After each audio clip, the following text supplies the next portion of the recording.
Bonjour à vous. Si vous n'avez pas vu les vidéos précédentes, il se peut qu'il y ait certains creux dans votre entendement afin de pouvoir suivre le fil conducteur de ces présentations qui suivent. Il se peut que chacune de ces présentations vous posez des questions, certaines questions, qui, je l'espère, ont été répondues ou sinon qui vont être répondues par la suite jusqu'à la dernière présentation. Ou bien la limitation de différents aspects rentre en compte. D'abord, la limitation de notre compréhension et puis du temps aussi, en incluant la limitation de la personne devant vous qui vous présente ce sujet. La limitation aussi dans le sens où une fois dans l'éternité, nous allons apprendre chaque jour plus et plus et plus et plus, ce qui signifie qu'au jour d'aujourd'hui, nous ne connaissons pas tout, n'est-ce pas? Alors, je ne doute pas que depuis la première présentation jusqu'à la dernière, beaucoup de vos doutes ont été résolus. Mais en même temps, je ne doute pas qu'il y a des questions qui n'ont pas trouvé de réponse. Ou aussi que désormais, vous avez de nouvelles questions que vous ne vous étiez pas posées auparavant. En tout cas, ce que j'espère, c'est qu'en terminant la série, et pour ceux qui voudront la voir de nouveau, le caractère d'un Dieu d'amour qui va te laisser à toi de choisir ton propre destin, si tu veux l'associer avec lui ou non, a pu être révélé et exalté. Ça oui, c'est mon espérance. Bon, dans la dernière vidéo, nous avons vu un principe fondamental de comment Dieu détruit. Peut-être que certains d'entre vous qui ont suivi ont découvert une nouvelle dimension de comment Dieu détruit.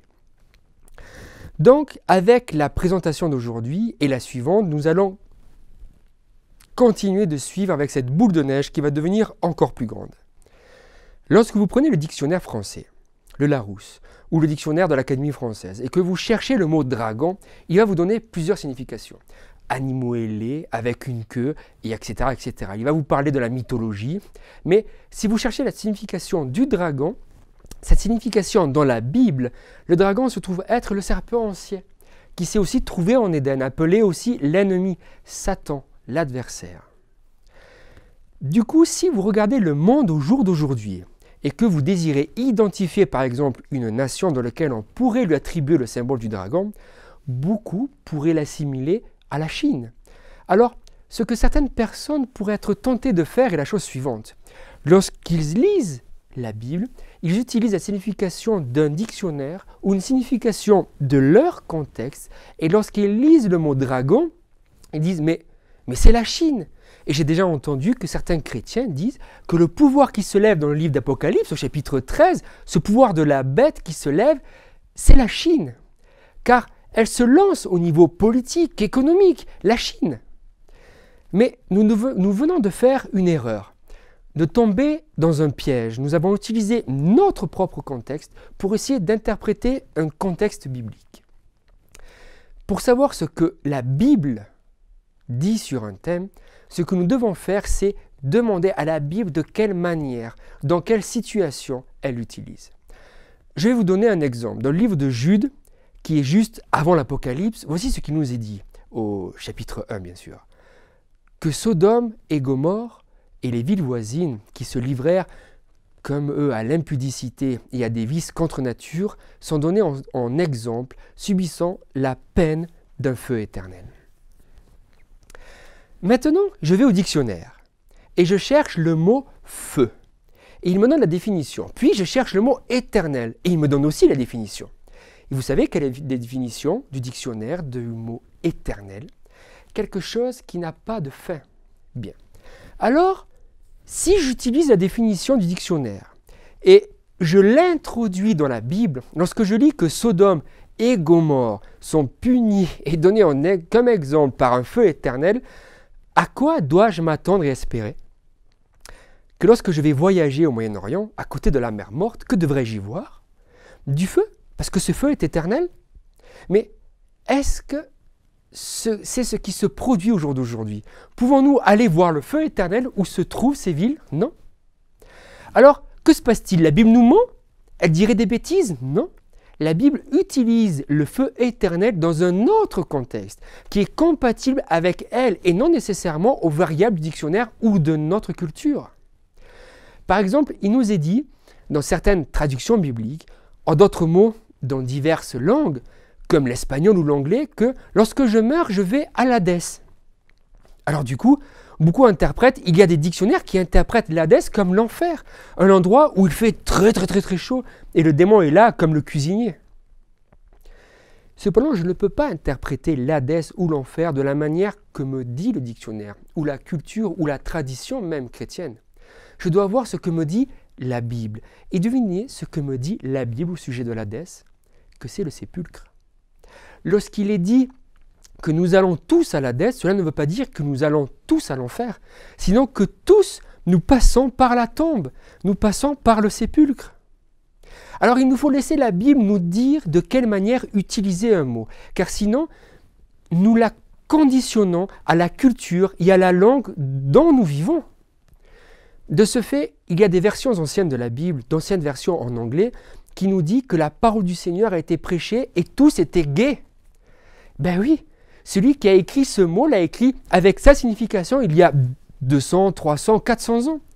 Et devinez quelle était la définition de ce mot gay il y a 400 ans? Eh bien, joyeux, heureux, content.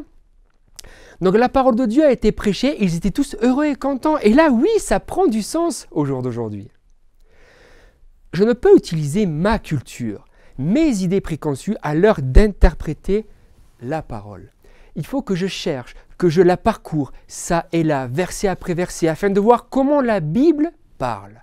Car elle s'interprète avec elle-même. Vous me suivez? J'aimerais vous lire un passage du commentaire biblique. La rébellion ne devait pas être surmontée par la force. Il n'y a que le gouvernement de Satan qui ait recours à la contrainte. Les principes du Seigneur sont tout différents. Son autorité a pour fondement la bonté, la miséricorde et l'amour. Le seul moyen qu'il emploie, c'est de faire connaître ses principes, donc de bonté, de miséricorde et d'amour. Le gouvernement de Dieu est un gouvernement moral, ce sont la vérité et l'amour qui lui assurent la victoire. Dans la dernière présentation, nous avons fait exactement cela, car Dieu dans la Bible détruit, mais de quelle manière il détruit? La Bible s'explique et à son intérieur, il nous est montré comment il détruit. Et nous avons utilisé l'exemple de Saül, comment il nous est dit dans Chroniques chapitre 10, comment il a retourné son épée et s'est jeté dessus. Et nous savons que Saül s'est suicidé. Et aussi que seulement 9 versets plus loin, dans le même chapitre, la Bible nous dit que Dieu a tué Saül. Alors il nous faut lire la Bible dans le contexte biblique et regarder comment Dieu tue Saül. Voici une citation. Nous comprenons peu combien nous sommes redevables au Seigneur de la paix et de la protection dont nous jouissons. C'est la puissance de Dieu qui préserve l'humanité de tomber entièrement entre les mains de Satan. Les désobéissants et les ingrats feraient bien de le remercier de la patience et de la miséricorde avec lesquelles il tient en échec la cruauté du malin. C'est lorsqu'on dépasse les bornes de sa longanimité qu'il retire sa protection. Ce n'est pas Dieu qui exécute la sentence qui suit la transgression. Il se borne à abandonner à eux-mêmes les contenteurs de sa grâce, qui récoltent alors la moisson de leur semaille.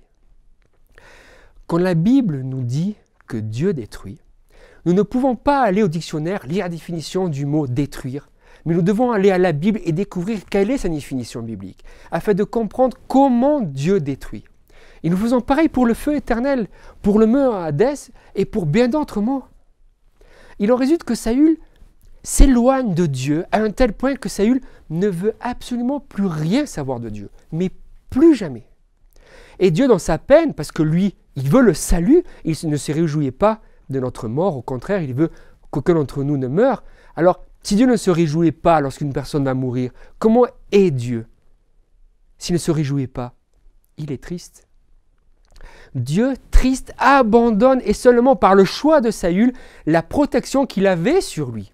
Et lorsque Dieu se retire, sa protection de Saül, Dieu détruit automatiquement Saül. Pourquoi? Parce que Saül est laissé seul afin de récolter les fruits de ses propres mains. De ce fait, la Bible parle à Israël et dit « Ô Israël, qui te détruis toi-même ». Et lorsqu'Israël se détruit elle-même, Dieu détruit Israël. Regardez. Pour compléter sa moisson d'âmes non préparées à mourir, le tentateur se sert aussi des éléments. Il a étudié les secrets des laboratoires de la nature et, dans la mesure où Dieu le lui permet, il use de tout son pouvoir pour diriger ces éléments. Quand Dieu l'autorisa à frapper Job, il fut capable de faire tomber en succession rapide sur le patriarche des calamités qui emportèrent ses troupeaux, ses serviteurs, ses maisons et ses enfants. C'est Dieu qui protège les siens de la puissance du destructeur. Lorsque Dieu, d'une manière ou d'une autre, se voit obligé, alors pouvons-nous obliger Dieu? Oui. Dans l'exercice de ma propre volonté, dans la liberté que Dieu m'a donnée, basée dans son amour, je peux obliger Dieu à me laisser tranquille.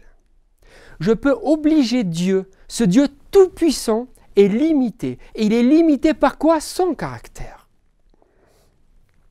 Son caractère limite Dieu, car il a un caractère d'amour. Et il ne va pas te forcer et mettre sur toi sa volonté, imposer sa volonté. Alors, comme ta volonté va être gardée et laissée intacte, parce que Dieu l'a décrété ainsi par son amour immense envers toi, tu peux l'obliger à qu'il te laisse. Tu peux le rejeter et le rejeter à un point que finalement il s'éloigne de toi. Mais s'il s'éloigne, il s'éloigne avec peine. Car nous savons qu'au moment où il s'éloigne, tu te détruis. Du moment où il s'éloigne, tu es détruit. Cette action de Dieu est celle qui détruit l'être humain. L'action de Dieu qui s'éloigne est celle qui détruit l'être humain. Alors cette action associée à Dieu, est la destruction de l'être humain. Qui a envoyé les serpents dans le désert? Regarde en Nombre au chapitre 21. Le peuple s'impatienta en route et parla contre Dieu et contre Moïse. Pourquoi nous avez-vous fait monter hors d'Égypte? Pour que nous mourions dans le désert? Nous voyons qu'ils pensent à mourir. On est sorti de là pour mourir ici. Car il n'y a point de pain, il n'y a point d'eau, et notre âme est dégoûtée de cette misérable nourriture. Et maintenant, dans Nombre 21, les versets 5 à 8, qui envoya les serpents? Alors l'Éternel envoya contre le peuple des serpents brûlants. Ils mordirent le peuple, et il mourut beaucoup de gens en Israël. Le peuple vint à Moïse et dit, nous avons péché, car nous avons parlé contre l'Éternel et contre toi. Prie l'Éternel afin qu'il éloigne de nous ces serpents. Moïse pria pour le peuple. L'Éternel dit à Moïse, fais-toi un serpent brûlant ou de bronze, et place-le sur une perche. Quiconque aura été mordu le regardera, conservera la vie. De ce fait, c'est ce qui s'est passé. Moïse a fait un serpent en bronze, et tous ceux qui ont été piqués, mordus, et qui regardaient ce serpent vivaient. Mais si nous ne comprenons pas comment Dieu détruit, dans notre esprit, nous pouvons croire en un Dieu bipolaire là. Qu'est-ce qu'un Dieu bipolaire? Un Dieu bipolaire, c'est ça. D'abord, je vais t'envoyer les serpents, et je vais attendre qu'ils te tuent. Et lorsque tu en auras marre, et que tu viendras me baisser le gros orteil, alors je vais faire quelque chose qui te protégera de quoi? De moi-même. Je vais te protéger de la chose que je t'ai envoyée. Donc, je t'envoie les serpents, puis je te protège des serpents que je t'ai envoyés pour te détruire. Alors c'est comme si moi, j'essaie de protéger mon épouse de mes propres coups. T'inquiète mon amour, je te protège. Alors, vous savez quoi? Dieu n'est pas bipolaire. Parce que la Bible nous dit qu'il est constant, il est le même. Hébreux 13, verset 8, Jésus-Christ est le même hier, aujourd'hui et éternellement. Ne vous laissez pas entraîner par des doctrines diverses et étrangères, car il est bon que le cœur soit affermi par la grâce. Et Jacques 1, verset 17, toute grâce excellente et tout don parfait descendent d'en haut du Père des Lumières, chez lequel il n'y a ni changement ni ombre de variation. Cependant, ici, il nous est dit tout spécifiquement que Dieu envoya les serpents. Alors, quelle action Dieu fit pour que les serpents viennent mordre et tuer les Israélites? Regardez une autre citation du commentaire biblique. Protégés par la puissance divine, les Hébreux n'ont pas vu les dangers innombrables qui les entouraient sans cesse. Aussi, dans leur ingratitude, leur incrédulité, ils croient une fois de plus aller au-devant de la mort. En anglais, il est dit qu'ils avaient anticipé la mort, qu'ils désiraient la mort. Je veux la mort, pourquoi je suis venu ici? Pour mourir. En conséquence, Dieu va précisément permettre à celle-ci de les atteindre. Alors, pourquoi? Parce que c'était leur volonté. Et nous pouvons obliger Dieu. Il y a un passage dans Psaume 20, au verset 4, qui dit qu'il te donne ce que ton cœur désire et qu'il accomplit tous tes desseins. Alors fais attention à ce que tu désires. Dieu nous donnera les désirs de notre cœur. Regardez la suite du passage. Les serpents venimeux qui infestaient le désert étaient appelés serpents brûlants en raison des effets meurtriers produits par leurs morsures que suivait une violente inflammation et une mort soudaine. Tout à coup, un grand nombre d'Israélites se virent poursuivis par ces dangereux reptiles. Et voici une phrase qui apparaît dans l'original en anglais. Comme la main protectrice de Dieu a été enlevée d'Israël, un grand nombre de personnes ont été attaquées par ces créatures venimeuses. Alors, nous ne pouvons pas aller au dictionnaire et oublier le contexte de qui est Dieu au moment de comprendre, au moment d'interpréter la Bible, qui est sa parole. De quelle manière Dieu a-t-il envoyé les serpents? En retirant sa protection? Lorsque Dieu, qui jusque-là a protégé Israël des scorpions, des serpents, des chacals, de toutes ces créatures de cette zone géographique, se voit contraint et obligé par le choix du cœur d'Israël d'enlever sa protection, le fait d'enlever sa protection est le signal même que ces serpents peuvent y aller. Alors quel acte envoie les serpents sur Israël? Dieu qui se lève et qui se sépare. Comme nous venons de le lire dans le commentaire. Dieu se lève, les serpents viennent. Alors qui envoie les serpents? Dieu! Dieu envoie les serpents. Mais de quelle manière? Nous devons bien comprendre de quelle manière. D'une manière qui est basée sur son amour. Et cet amour est basé sur le fait que toi, tu as la liberté de le choisir lui ou pas. Un autre commentaire. Le trompeur cherchait par tous les moyens possibles à semer la discorde parmi eux, à susciter l'envie et la haine de leur cœur contre Moïse et à susciter la rébellion contre Dieu. Et en écoutant la voix du grand trompeur, ils furent conduits dans l'affliction et la destruction. Tellement qu'il y eut une grande rébellion un jour, et un groupe de personnes, dont les cousins de Moïse, se sont rebellés contre Moïse, en lui disant « Qui t'a placé au-dessus de nous comme leader ?»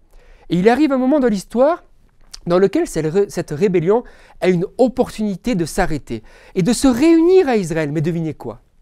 Au lieu de s'unir à Israël, ils se séparent. Lorsque le matin arrive, les leaders de la rébellion avec ceux qui les suivent et le peuple d'Israël se trouvent séparés. Et il y a un temps d'attente. Dans ce temps d'attente, pas un seul rebelle ne vient dans le groupe d'Israël où se trouve Moïse, où il y a la protection de Dieu. On attend, il y en attend, il y en attend. Il y a un moment, il est dit que Dieu ouvra la terre et les leaders sont enterrés par la terre. Et lorsque ceci se passe, on voit que plusieurs des rebelles courent du côté d'Israël, mais pas tous. Le reste nous est dit que le feu venant de Dieu les consume. Si Dieu envoie les serpents en retirant sa protection, si Jérusalem est détruite en l'an 70 parce que sa maison a été laissée déserte, Dieu exécute et ces individus perdent leur vie car dans leur rébellion, ils choisissent de s'écarter de la protection que Dieu met, protection contre celui qui est l'ennemi de l'être humain. Et celui qui voulait tuer tout Israël en Égypte et dans le désert. C'est comme si tu es sous un parapluie et il est tout spécial. Et dehors, il tombe des gros grêlons, des grêlons de 4 ou 5 kilos. Et celui qui tient ce parapluie, c'est Dieu. Et tu te trouves protégé justement par ce parapluie. Mais au moment où tu t'écartes de la protection de ce parapluie, que se passe-t-il? Tu meurs. Pourquoi il y a eu ce temps d'attente au matin? Afin de voir combien d'entre eux auraient reconsidéré leur choix, afin de revenir auprès d'Israël, sous le parapluie. Nous vivons dans un monde dangereux. Dans le livre d'Éphésiens 6, il nous est dit que notre guerre, justement, ne se fait pas entre la chair et le sang, mais sinon entre principautés et puissances spirituelles. Il y a quelqu'un dans ce domaine spirituel qui veut une chose. Et ce qu'il veut, c'est te tuer. Si au jour d'aujourd'hui, tu es ici, c'est parce que quelqu'un, appelé Dieu, a mis un parapluie sur toi. Parce que si ça tenait qu'un ennemi, tu ne serais pas sorti de chez toi, que le lustre se serait décroché et il serait tombé sur toi et tu serais mort. Combien d'entre vous ont vu ce film? Plutôt ce documentaire qui s'appelle « Avant le déluge ». Je vous conseille de le regarder. Celui qui présente le documentaire est un acteur bien connu, c'est Leonardo DiCaprio, qui a reçu plusieurs prix pour ce film. Ici, là, vous pouvez le voir justement en train de parler avec Obama. C'est un projet qui a duré 3 années et ils ont appelé « Avant le déluge » pour la raison suivante. Ils assument et ils affirment que nous sommes arrivés, et à la fin du documentaire, ils donnent même l'impression que nous avons dépassé le point de non-retour, de ce que, par nos actions, nous causons que cette terre va à la dérive. Nos ressources s'épuisent, notre eau potable s'épuise, nous sommes en surpopulation, les calottes glaciaires fondent. Et dans le documentaire, il montre des endroits où avant, il y avait des villages. Aujourd'hui, tout est sous les eaux. Mais ce documentaire, produit par cet acteur de Hollywood, l'interprète de cette manière. Et en le regardant, je me rends compte qu'il ne semble pas loin de la réalité lorsqu'il nous est dit qu'avant le déluge, les actions des hommes nous emmènent à un point de non-retour. Et eux, ils élèvent la voix en disant « avant le déluge, avant qu'il ne soit trop tard ». Car si nous ne faisons rien avec notre écologie, si nous ne faisons rien avec nos ressources, si nous ne changeons pas nos manières de penser, si nous ne pensons pas en d'autres alternatives énergétiques, etc., cette terre va littéralement se détruire elle-même. C'est ce que dit ce documentaire. Dans le livre de Genèse, au chapitre 6, il nous est dit que le monde, avant le déluge, était violent, sauvage. Toutes les idées de l'homme étaient destructives. Et vous saviez ce que Dieu a fait? Il a fait un documentaire. Il n'a pas duré 3 ans, mais il a duré 120 ans. Et il était aussi appelé avant le déluge. On aurait pu aussi l'appeler avant qu'il ne soit trop tard. Et de ce fait, ils sont arrivés au point de non-retour. Et il y a eu une arche suffisamment grande pour recevoir tout être humain qui aurait choisi de venir afin de les sauver. Après avoir vu ce documentaire, saviez-vous ce que fait la NASA actuellement? Car la NASA sait que les ressources de cette Terre sont épuisées. La NASA sait que les 7 milliards d'êtres humains en rien du tout vont vite devenir 10 milliards, puis 14, et qu'il faudra tous les nourrir. Et nous n'avons pas assez à manger. Devinez ce que fait la NASA. Ils font l'équivalent d'une arche afin de pouvoir envoyer des gens sur Mars. Car ce monde va devenir inhabitable. Ça ne vous dit rien? La NASA prévoit d'y aller pour 2030 et Trump veut que l'Amérique y soit pour 2024. Le prototype habité devait faire son premier vol d'essai autour de la Lune en fin 2018. Finalement, ils le feront courant 2019. Et ils testent plein de nouveaux systèmes de survie. Et tout ça afin de coloniser Mars, car ici, tout va à sa fin. La bonne chose est que Dieu aussi prépare une arche, car ce monde va bel et bien à sa fin. Et cette arche n'ira pas sur Mars, non, mais probablement à Orion. D'ailleurs, vous savez que Orion est le nom que la NASA a donné à son véhicule de transport de vie humaine sur Mars. La NASA est intelligente, mais pas plus intelligente que Dieu. Et si la NASA sait que le monde va à sa fin, Dieu sait aussi que ce monde va à sa fin. Et dans le passé, nous avons eu une expérience similaire dans laquelle, à cause de la violence des hommes, par ses actions, ils ont déclenché une chose dont ils ont reçu les fruits de leurs propres œuvres. Dieu n'a rien à voir là-dedans. Lamentablement, nous savons que seulement 8 personnes sont rentrées dans l'arche. Et de ce fait, il nous est dit ceci dans le commentaire biblique, que Dieu protégea l'arche, qu'il envoya des anges pour la protéger. Que si Dieu n'avait pas envoyé des anges suffisamment puissants pour la protéger, elle n'aurait pas survécu. Lisons-le. Néanmoins, l'arche n'aurait pu, telle qu'elle était, braver l'orage qui allait se déchaîner sur la terre. Dieu seul pouvait protéger ses serviteurs au milieu des éléments. Des anges puissants avaient pour mission de guider l'arche et de la protéger. Qu'est-ce que cela veut dire? Que si les anges, si Dieu n'avait pas protégé cette arche, elle n'aurait pas survécu à ce déluge.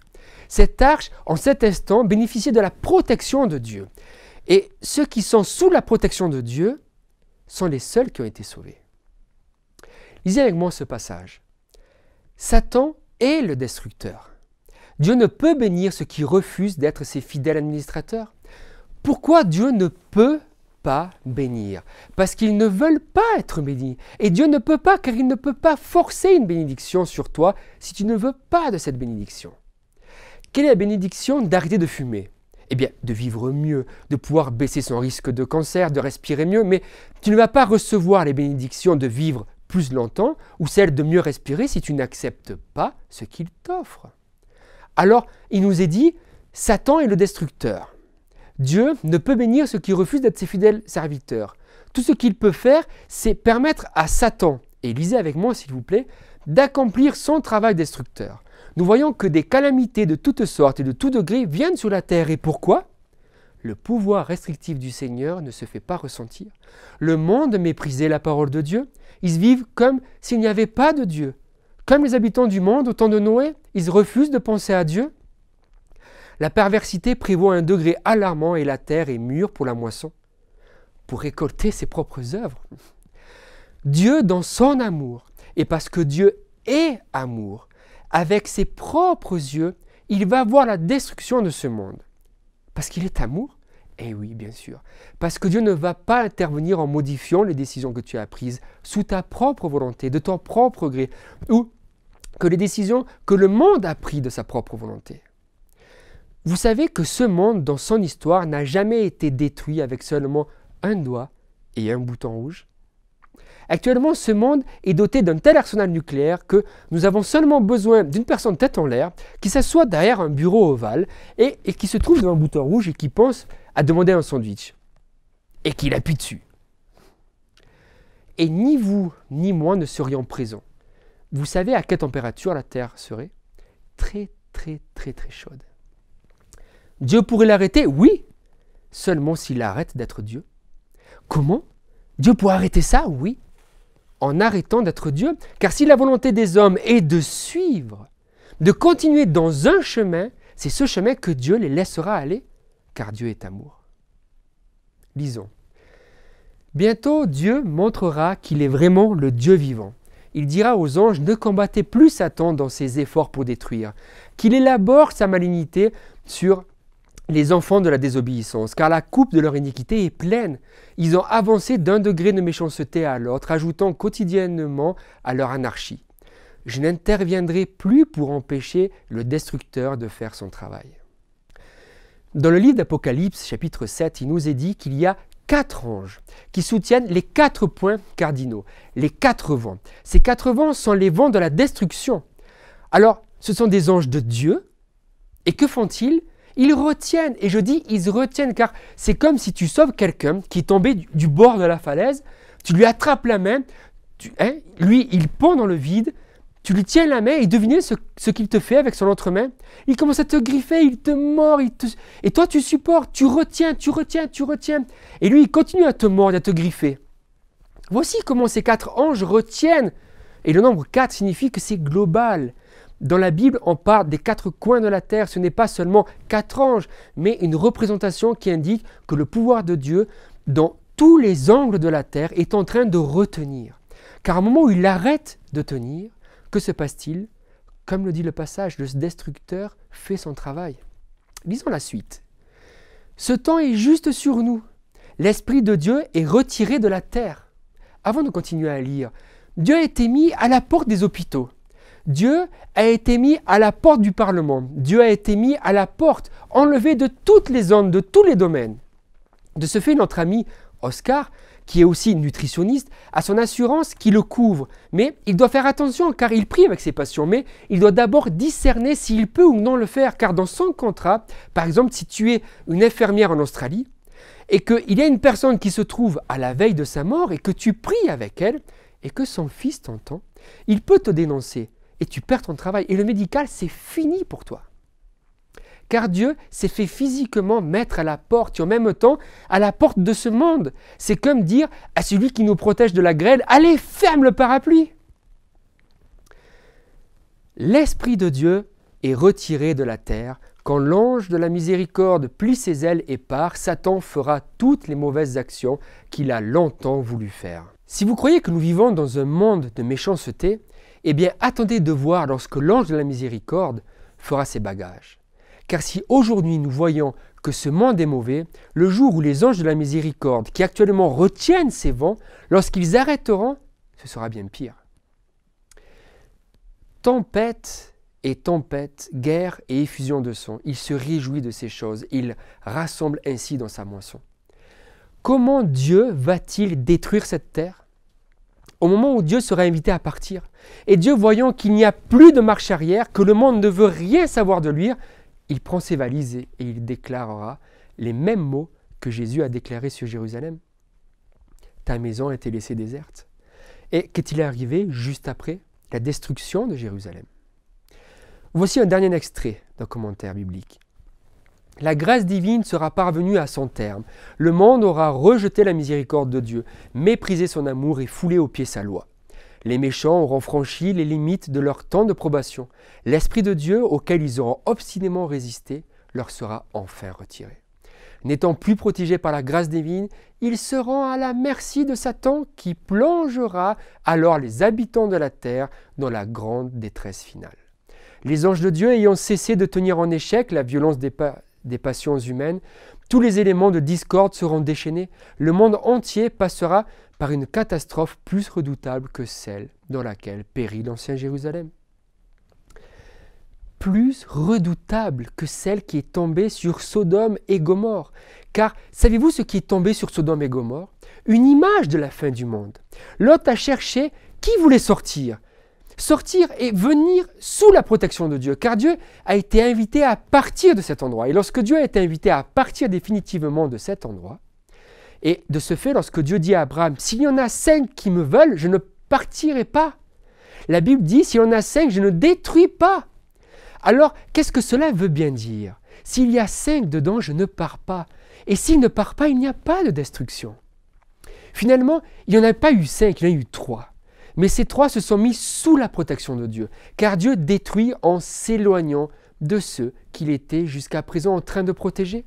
Alors oui, Dieu détruit, oui, mais par amour. Par amour pour toi. Imaginez la chose suivante, imaginez un immeuble. Les habitants de cet immeuble ont fait tout ce qu'une personne ne doit pas faire avec un immeuble en ciment. Ils descendent à la rue et ils urinent, pas dans les WC, mais sur les colonnes, les fondations en béton. Et vous savez que si vous urinez durant des années sous des colonnes de béton, l'urine défait le béton. Étonnant, hein? Car lorsqu'on regarde le béton, ça a l'air super solide. Puis, ils se grattaient les murs, faisaient des entailles, ils inscrivaient leur nom, ils faisaient des fêtes, et ils surchargeaient l'immeuble en poids. Pendant ce temps, Dieu est dans les fondations de ce bâtiment, avec tout le poids de cet immeuble, avec tout le poids de cet immeuble et tout le béton de cet immeuble sur ses épaules. Et il ouvre ses bras de cette manière, en laissant ainsi 2 entrées et 2 sorties.